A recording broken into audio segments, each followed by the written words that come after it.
आपको मेर नमस्कार और प्रणाम। इसी तरह की भगवत गीता सुनने के लिए हमारे चैनल को सब्सक्राइब करें। श्लोक 1। अर्जुन ने कहा, हे जनार्दन, हे केशव, यदि आप बुद्धि को सकाम कर्म से श्रेष्ठ समझते हैं तो फिर आप मुझे इस घोर युद्ध में क्यों लगाना चाहते हैं। श्लोक 2। आपके व्यामिश्रित अनेकार्थक उपदेशों से मेरी बुद्धि मोहित हो गई है। अत कृपा करके निश्चय पूर्वक मुझे बताएं कि इनमें से मेरे लिए सर्वाधिक श्रेयस्कर क्या होगा।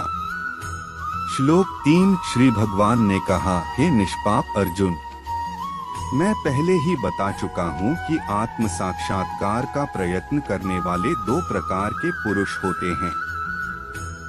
कुछ इसे ज्ञान योग द्वारा समझने का प्रयत्न करते हैं तो कुछ भक्तिमय सेवा के द्वारा।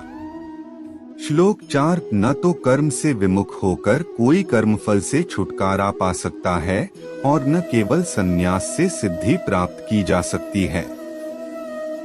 श्लोक 5। प्रत्येक व्यक्ति को प्रकृति से अर्जित गुणों के अनुसार विवश होकर कर्म करना पड़ता है। अत कोई भी एक क्षण भर के लिए भी बिना कर्म किए नहीं रह सकता।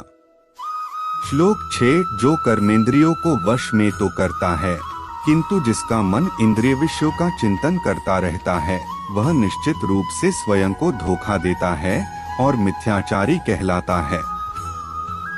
श्लोक 7। दूसरी ओर यदि कोई निष्ठावान व्यक्ति अपने मन के द्वारा कर्मेंद्रियों को वश में करने का प्रयत्न करता है और बिना किसी आसक्ति के कर्मयोग कृष्ण भावनामृत में प्रारंभ करता है तो वह अति उत्कृष्ट है।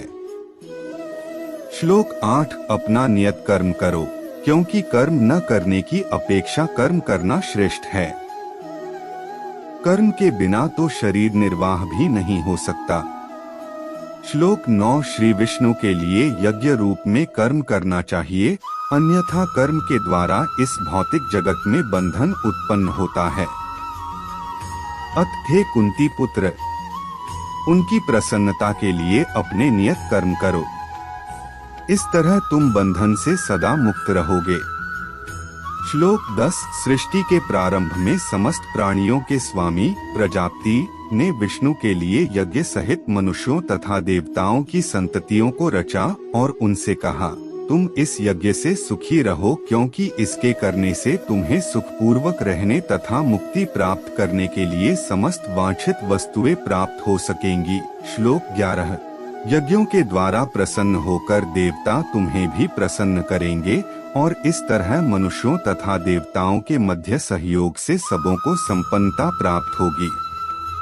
श्लोक 12। जीवन की विभिन्न आवश्यकताओं की पूर्ति करने वाले विभिन्न देवता यज्ञ संपन्न होने पर प्रसन्न होकर तुम्हारी सारी आवश्यकताओं की पूर्ति करेंगे, किंतु जो इन उपहारों को देवताओं को अर्पित किए बिना भोगता है वह निश्चित रूप से चोर है। श्लोक 13। भगवान के भक्त सभी प्रकार के पापों से मुक्त हो जाते हैं क्योंकि वे यज्ञ में अर्पित किए भोजन प्रसाद को ही खाते हैं। अन्य लोग जो अपने इंद्रिय सुख के लिए भोजन बनाते हैं वे निश्चित रूप से पाप खाते हैं। श्लोक 14। सारे प्राणी अन्न पर आश्रित हैं जो वर्षा से उत्पन्न होता है। वर्षा यज्ञ संपन्न करने से होती है और यज्ञ नियत कर्मों से उत्पन्न होता है। श्लोक 15। वेदों में नियमित कर्मों का विधान है और ये वेद साक्षात श्री भगवान परब्रह्म से प्रकट हुए हैं। फलत सर्वव्यापी ब्रह्मा यज्ञ कर्मों में सदा स्थित रहता है। श्लोक 16। हे प्रिय अर्जुन, जो मानव जीवन में इस प्रकार वेदों द्वारा स्थापित यज्ञ चक्र का पालन नहीं करता वह निश्चय ही पापमय जीवन व्यतीत करता है। ऐसा व्यक्ति केवल इंद्रियों की तुष्टि के लिए व्यर्थ ही जीवित रहता है। श्लोक 17। किंतु जो व्यक्ति आत्मा में ही आनंद लेता है तथा जिसका जीवन आत्म साक्षात्कार युक्त है और जो अपने में ही पूर्णतया संतुष्ट रहता है उसके लिए कुछ करणीय कर्तव्य नहीं होता। श्लोक 18 स्वरूप सिद्ध व्यक्ति के लिए न तो अपने नियत कर्मों को करने की आवश्यकता रह जाती है, न ऐसा कर्म न करने का कोई कारण ही रहता है। उसे किसी अन्य जीव पर निर्भर रहने की आवश्यकता भी नहीं रह जाती। श्लोक 19 अत कर्मफल में आसक्त हुए बिना मनुष्य को अपना कर्तव्य समझकर निरंतर कर्म करते रहना चाहिए, क्योंकि अनासक्त होकर कर्म करने से उसे परब्रह्म परम की प्राप्ति होती है। श्लोक 20 जनक जैसे राजाओं ने केवल नियत कर्मों को करने से ही सिद्धि प्राप्त की।